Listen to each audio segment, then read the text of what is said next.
From this to this. Opo, nagpagawa na po ako ng bahay. Di ko pala may specs. Ano, tara? Let's go. Dito, ito pala yung bahay namin ng bago. Ito yung kwarto namin. At yan, yung kwarto namin. Yung dalawa na yan, natutulog kami ng asawa ko. Ito pala yung pamilya namin. Nasugat pala yung mama ko, kaya ganyan. Chill lang. Nasugat pa nga sa bundok.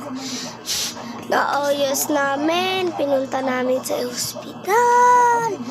Di kaya namin naasahan na ganyan pala mangyayari.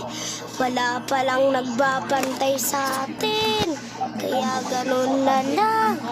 Ang rep natin is in the farm. So, yan pala yung sugat ni Ma.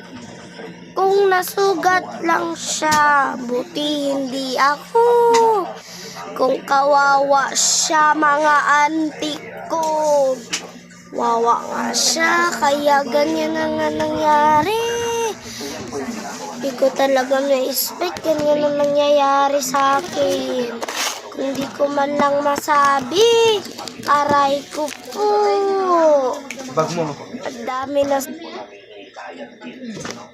nagnariliquid ng aking bag daw. Gusto daw nilang bumili.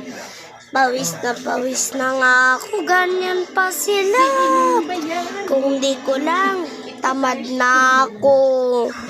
Yun nga, yung bag ko is maliit lang, is kulay pink. Kaya yun na lang. Huy, nakoy, pagod na sa in. Kami talaga nag-iingat. So, andito na lang ba?